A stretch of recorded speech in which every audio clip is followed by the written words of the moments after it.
Dans l'actualité de ce Sport FM matin, l'acte 8 de la DA nationale de football et la première défaite de la saison de l'entente le club de Kodjovia Kopegné Konakwe à Diololo surpris par Unisport à Kégué 3-2, pas de vainqueur dans le derby de la Cosa.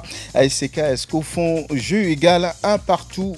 Boulessou devient le nouveau leader de la compétition après sa victoire sur l'étoile filante. On va donner tous les résultats dans un instant. Sylvestre Alassi ne reconnaît pas Wenignon Amédéniato comme le nouveau président de la fédération togolaise de tir à l'arc. La présidente sortie parle de forfaiture. C'est lundi, on fait le tour des différents majeurs en Europe. Le Barça dynamite Valence 7-1. Liverpool, Bayern de Munich gagne. Le PSG contraint au nul par Reims. Et puis tennis, Yannick Sinner, Madison Keys couronné à l'Open d'Australie. Madame, Monsieur, le journal de la rédaction, bienvenue. Bonjour à tous. Le journal sur Sport FM. D'abord, ASCO féminine couronnée après la saison 2023-2024. Les Acpéments ont été battus par Ahé Football Club lors de la 3e et dernière journée des playoffs. Mais c'est une défaite sans conséquence. Voilà, Alice Igor permet à Ahé Football Club de pouvoir prendre le dessus devant les Acpéments qui gagnent le titre à l'arrivée. Bakay Aboubakar Sadik, le coach de ASCO féminine. Ça a été un grand match. C'est comme une finale. Vous voyez que c'est les deux premiers qui se sont affrontés. Le premier du Nord et le premier du Sud. C'est un grand match, vous le dites, mais qu'est-ce qui a permis à ASCO quand même de l'emporter 2-0? Ce qui a permis à ASCO de remporter, c'est la détermination. Nous avons dit aux filles de jouer déterminé pour qu'on puisse gagner ce match. Et elles l'ont fait. Cette détermination-là qui nous a donné la victoire. Si on observe bien le jeu, vous avez laissé l'initiative à l'entente de posséder le ballon et vous avez procédé par des comptes sur les côtés. Oui, c'est ce que nous avons voulu, n'est-ce pas? Parce que nous savons qu'à un moment donné, nous avons vu qu'elles arrivent à poser le ballon. Donc nous avons des attaquantes qui font la vitesse devant. Donc nous avons procédé par là. Bakay Aboubakar, le coach de ASCO féminine avec Grégoire Attignon. Et l'autre match a vu la victoire de l'entente devant Koroki, 1-0. Une victoire qui permet au club de Kodjovia Kopegné Konakwe à Diololo d'être sacré vice-champion après la saison 2023-2024. Pierre Abalo, le coach des jaunes et bleus. Cette année, nos dirigeants ont décidé à ce que nous évoluions avec des jeunes joueuses, c'est-à-dire on a fait des recrutements, on s'est basé uniquement sur les Togolaises pour pouvoir appuyer aussi l'équipe nationale. C'est pas mal pour prestations, être vice-champion suite à tout ce qui s'est passé, c'est-à-dire avec les joueuses qui n'ont jamais joué de championnat. Et revenir jusqu'à ce niveau, je pense que c'est pas mal comme travail. L'objectif est atteint? Notre objectif cette année, c'est de remonter le tableau. Parce que vous savez, je l'avais dit en tant que Biliva, que tout le monde connaît, il est toujours en bas du tableau. Donc cette année, nous avons décidé d'essayer de monter un peu le tableau. Et voilà, le tour est joué, nous sommes arrivés jusqu'à ici. On ne peut pas dire que l'objectif n'est pas atteint. C'est un sentiment de joie pour nous. Pierre Abalo, l'entraîneur de Entente de Sacré, vice-champion du Togo, sortir de la saison 2023-2024 du football féminin. Koroki Métété boucle le podium. Ahé Football Club est 4e avec 3 points. Sport FM. Parlons maintenant de la journée 8 de la première division nationale de football. D'abord à Anéro, où les requins mâles empêchent l'étoile filante de filer. Victoire des Dents de la Mer sur le Shooting Star 2-1. Boulessou, après cette victoire, devient le nouveau leader de la compétition. Je vous propose d'écouter Tse Bedema Sitiopé, le coach des Dents de la Mer. Je ne souhaite pas à quelqu'un d'être à ma place aujourd'hui sur le banc. Parce que sortir d'un match récent où on a encaissé 5 buts, c'est très difficile à supporter. Et puis le match suivant, c'est l'Étoile filante. C'est un match difficile. On a travaillé, on a déjà vu l'Étoile filante jouer plusieurs fois, même les matchs amicaux. Nous avons cru en nous-mêmes. Une victoire ferait du bien au public, aux supporters, à tout le monde. Il le faut forcément. Il n'y a pas autre résultat aujourd'hui que la victoire. Nous sommes contents et on remercie vraiment les joueurs qui se sont donnés à fond. Sorti d'un match comme celui de Kara, quel a été le discours que vous avez pu attribuer à vos joueurs? Quand vous sortez d'un match, on vous gagne 5-1. Pratiquement, on pense que vous ne travaillez pas, rien ne se fait, l'équipe n'est plus en forme. Ça donne le courage à l'équipe qui vient chez vous de vous battre parce qu'il se dit, vous avez encaissé 5 buts. Maintenant, les joueurs aussi, le moral est cassé. Mais il nous faut maintenant faire un travail psychologique, leur remonter le moral. On a fait de bons matchs avant le match de 5-1 et leur dire que devant nous, on peut renverser la situation. C'est ce discours que nous avons tenu.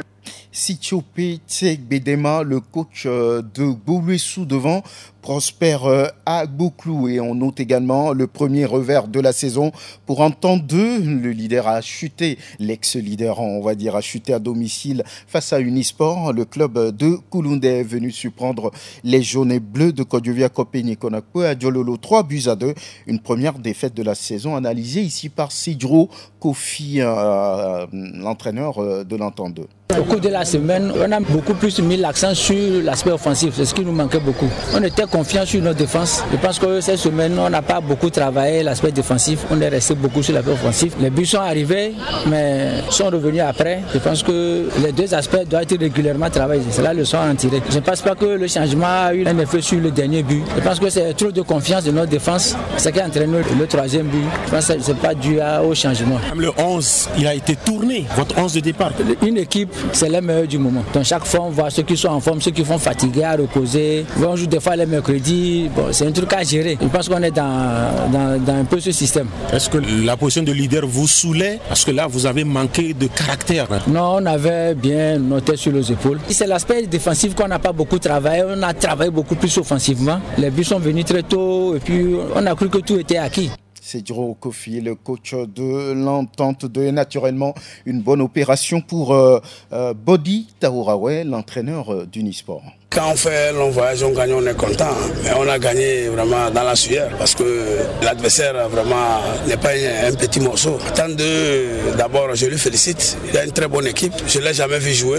Chaque saison a sa manière de jouer. Donc ça fait que cette année, ils ont eu un autre rythme. Et c'est une très bonne équipe. C'est pour cela qu'ils m'ont causé le problème en première partie. En deuxième partie, j'ai essayé d'analyser, observer. J'ai essayé de galvaniser mes jeunes. Et puis ça a payé. Taouraoué renverse le leader du moment. Mais la place où le leader est, c'était la place où Taouraoué cherchait. Nous aussi, on cherche cette place. Et on l'a eu. Et ça serait difficile qu'on le lâche. Et on va continuer. Bodi Taouraoué, entraîneur d'Unisport de Kouloundé, devant Latif Urouma et Entente 2 perd sa place de leader après cette défaite face à Unisport. Vous allez le voir bien sûr au classement et cela est devenu une habitude depuis plusieurs saisons maintenant. La SCK et l'ASCO n'arrivent pas à se départager en championnat. Chauffeur et Condona de la COSA se sont encore neutralisés à l'arrivée. Un but partout entre les frères rivaux. L'AS OTR a encore gagné, le club Otero a souffert mais a fini par trouver la faille face à Doumbé, battu 1-0 pour une 5e victoire d'affilée du club Otero. Noureddine Amedou, le coach, apprécie. C'est un sentiment de joie parce que sincèrement à un moment donné on avait laissé prise parce qu'on a espéré le but fatigué. C'est pas qu'on n'avait pas des occasions, mais le fait de le mettre dans le filet, c'est ça qui causait problème. Donc à un moment donné, on a presque perdu l'espoir et ce but est venu nous remonter encore. La Sauterre, c'est pratiquement une équipe renouvelée avec des jeunes. Donc au début, c'est vrai que ça n'était pas payant, mais à un moment donné, quand ils se sont adaptés, ils ont compris la philosophie. La manette a commencé par prendre feu et c'est ce qui est jusqu'alors. Noureddine Amedou, l'entraîneur de l'AS OTR à l'instant, il a été interrogé par David Djadjou Gomido, ramène le point du nul de son déplacement à Kara, un nul vierge entre l'AS Bina et les Showboys. 2 matchs ont été disputés en avancée samedi pour le compte toujours de cette 8e journée de la première division nationale de football. On note la 2e victoire de rang à l'extérieur de Espoir Football Club. Le club du Zio a renversé Aknour à Kara 3-2. Les analyses de Théophile Bola au sortir de la rencontre. L'adversaire était bon les 20 premières minutes. Ils ont mis les pieds sur la balle, ils ont joué et notre milieu était dégarni. Le milieu relayeur n'a pas bien joué, il n'est pas bien rétabli, il était malade, c'est pourquoi on l'a fait sortir. Et ils ont continué à mettre la pression, ils ont marqué un but. Il fallait faire des réaménagements, on avait déjà encaissé un but. Il faut jouer ultra offensif, on a égalisé. On a eu aussi à se mettre à l'abri sur le deuxième but. Malheureusement, on encaisse sur une natation encore. On utilise encore l'offensif avec un impact physique. Parce qu'on sait qu'on joue contre une équipe jeune qui n'aura pas l'impact physique que nous avons. Et voilà, ça a payé. Je pense qu'on a failli même marquer 4 buts. Bon, 3 buts à 2, nous sommes rassurés. Les matchs qu'on vient de livrer là, il est certes vrai que si c'était à la maison, on les perdait. Mais à l'extérieur, le dieu de football il est avec nous à l'extérieur, à l'intérieur, à la maison, non. C'est le football avec ses tendances. Parfois, c'est comme ça. On va essayer de corriger le dieu de la maison. Il faut que les dieux de la maison soient avec nous, c'est-à-dire tout le public. Théophile Bola, le coach de Espoir FC, propos recueillis par Essowe Pikouye, mais l'autre rencontre en avancée samedi a vu l'AS Barracuda et l'AS Tambo se neutraliser un but partout. Les flèches pimentées de Dacha ont longtemps mené dans la partie avant l'égalisation de l'AS Barracuda. Et Tony Agbessi, coach de l'AS Tambo, semble se contenter de ce résultat. On s'est dit, s'il faut vraiment remonter dans le classement, il faut gagner les matchs tant à domicile qu'à l'extérieur. Je pense que c'est ce que mes joueurs sont venus faire ce soir. Nous l'avons bien démarré. Maintenant, je pense que c'est deux footballs différents qu'on a vu ce soir sur le terrain, au contenu différent aussi, parce qu'il y a d'un côté un football beaucoup plus tiré vers l'avant, et puis un football, un jeu au sol. Maintenant, sur les deux manières de jouer, chaque équipe a su tirer son épingle du jeu. Nous, en première mi-temps, on a fait ce qu'on pouvait faire. On pouvait mettre encore un second but, on ne l'a pas fait. L'adversaire est revenu carrément en deuxième mi-temps avec une autre mentalité. Ils ont changé carrément leur façon de jouer. Ils ont créé le surnombre en attaque et puis bon, ils ont eu gain de cause aussi. Parce que nous, sur le but encaissé, on pouvait déjà mettre notre but. C'est l'occasion ratée qui est carrément venue et puis on a encaissé. C'est le football. Dans le jeu, c'est des choses qui arrivent. On peut se contenter de ce match nul. Voilà, Tony Agbessi, le coach des flèches pimentées de Dacha. Et allons jeter un coup d'œil maintenant au classement. Après cette 8e levée, classement de la rédaction de Sport FM proposé ici par Kélia Kosso. Bolosso de Lac est désormais leader avec 16 points. Deuxième, l'AS Bina de Pagoda, 15 points avec un match en moins. À la troisième position, nous retrouvons Unisport de Sokodé avec le même nombre de points, tout comme Entendeux de Lomé qui occupe la 4e place. L'AS OTR de Lomé, 5e, totalise également 15 points. L'ASK de Kara est 6e avec 12 points avec un match en moins. Espoir FC d'Uzior est 7e avec 11 points. Un match en moins pour Asco de Kara aussi, classé 8e avec 9 points. 9e position, Tambo de Dacha, 9 points également. 8 points pour Gomido de Palimé, 10e. À la 11e position, nous retrouvons l'étoile filante de Lomé qui totalise 7 points. 5 points pour Doumbé de Mango, classé 12e. À la 13e position, c'est le CDF Aknour, 5 unités et puis un match de moins pour l'AC Barracuda, 14e avec 2 petits points. Kélia Kosso, monsieur, merci, excellente semaine. Sport FM. Et vers une crise à la Fédération togolaise de tir à l'arc, la présidente sortie Sylvestre Pozo-Bendou Alassi ne reconnaît pas Winignon Amedegnato, élu comme nouveau président de la discipline à l'issue de la dernière AG organisée il y a 2 semaines. Une forfaiture, dit Sylvestre Alassi. On doit toujours m'appeler présidente. Présidente de la Fédération togolaise de tir à l'arc. Winignon Amedegnato a été élu la dernière fois. Vous le placez où? Ou bien à vos yeux, c'est rien du tout? C'est rien du tout. Il reste toujours mon premier vice-président jusqu'à preuve du contraire. Qu'est-ce qu'il s'est passé exactement pour qu'on en arrive là? Je pense qu'il y a méconnaissance de noblesse. Il y a eu une forfaiture que je dirais orchestrée. Par qui? Par le ministère des Sports. Parce que je vais le dire, c'est parce que j'ai des preuves qui vont le prouver. On va aller sur un terme plus simple. En tant que présidente, pour ma réélection, je ne peux pas souffrir d'inéligibilité dans un premier temps. Dans un deuxième temps, pour présider une assemblée générale dans nos tests, elle n'est présidée et convoquée que par la présidente, uniquement par la présidente. Nous avons organisé d'abord notre assemblée générale. Dans un premier temps, on a lancé les candidatures. J'étais pas là, mais j'ai lancé les candidatures et je suis étonnée. Comme beau matin, le ministère dit qu'on doit organiser l'AG le 15 novembre. Organiser l'AG le 15 novembre, ça respecte aucun chronogramme.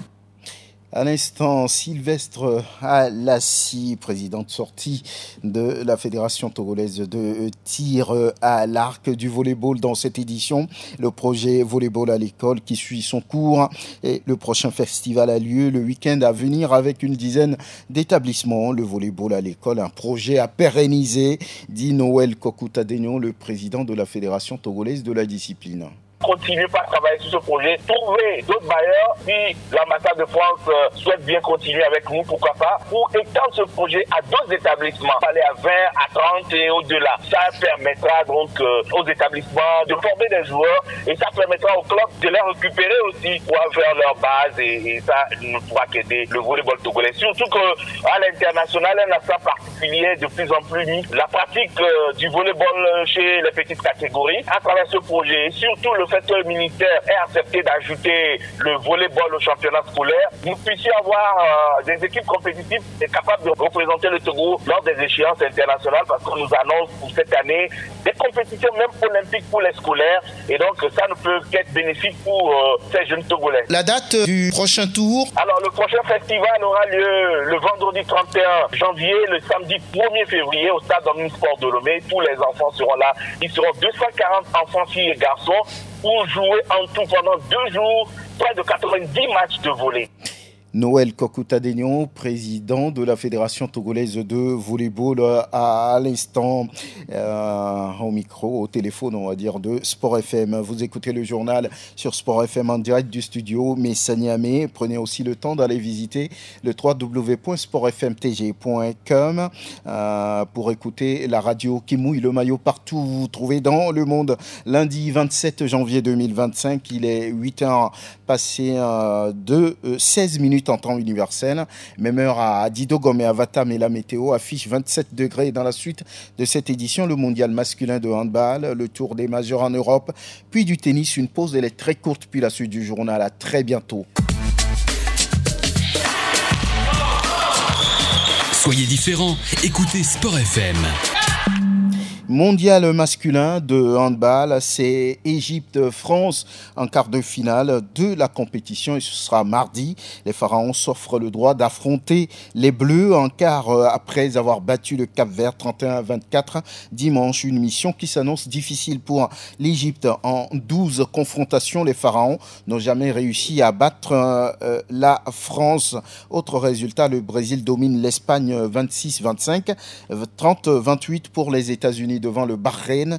L'Islande domine l'Argentine dans son match. Les autres quarts, à part France, Égypte, Croatie et Hongrie, toujours mardi. À suivre aussi mercredi, Danemark, Brésil, puis Portugal, Allemagne. Cap maintenant sur le traditionnel tour des majors. D'abord l'Angleterre avec l'acte 23 de la Premier League. La ville de Manchester s'est bien comportée en fin de semaine. United est allé dominer Fulham 1-0 sur une réalisation de Martinez. On parlera également de City qui de son côté a fait la loi à domicile devant Chelsea battu 3-1. Haaland a marqué son 18e but de la saison.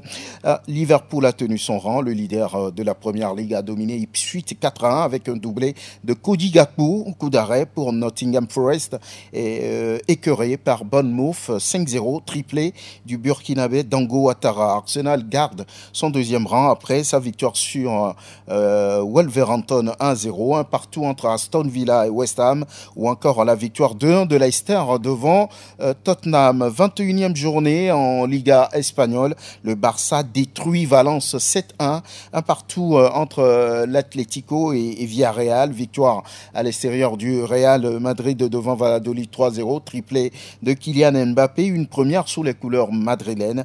Le Real reste leader avec 49 points. Partout entre le FC Séville et l'Espagnol Bilbao 0, les Ganes 0.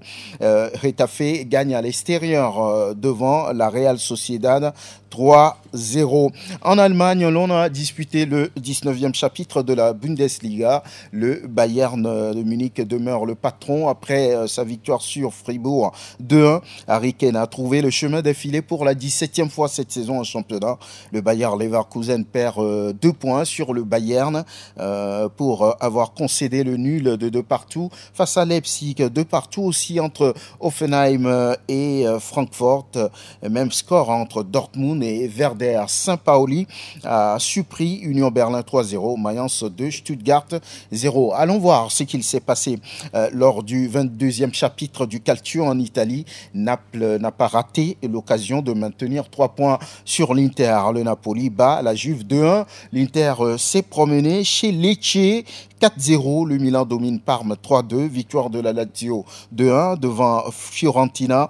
Atalanta domine Calciocom 2-1. Victoire en déplacement de l'AS Rome sur l'Udinese 2-1. À noter aussi le 1 partout entre Empoli et Bologne. Enfin, Ligue 1, la Ligue 1 qui a disputé sa 18e journée. Le PSG s'est contenté d'un nul d'un partout face à Reims. L'Olympique de Marseille reste deuxième au classement malgré sa défaite 0-2 face à Nice. Monaco bat Rennes 3-2 et boucle le podium. Lens épingle Angers 1-0. Lyon et Nantes se neutralisent un partout. Strasbourg surprend Lille 2-1. Le Havre s'incline devant Brest 1-0 ou encore Montpellier qui bat Toulouse 2-1. On va parler tennis pour boucler cette édition du matin sur Sport FM. Yannick Sinner garde son titre à Melbourne. L'Italien domine l'Allemand Alexander Zverev en 3 manches, 6-3, 7-6, 6-3. Yannick Sinner, après ce sacre à l'Open d'Australie, devient l'Italien le plus titré en tennis à 23 ans. Il gagne son 3e titre en Grand Chelem. Et dans le tableau féminin, Aryna Zabalenka n'a pas réussi à conserver sa couronne. La Bélarusse battue en finale du tournoi par Madison Keys en 3-7, 6-3, 2-6, 7-5. L'Américaine gagne son premier titre en Grand Chelem à 29 ans.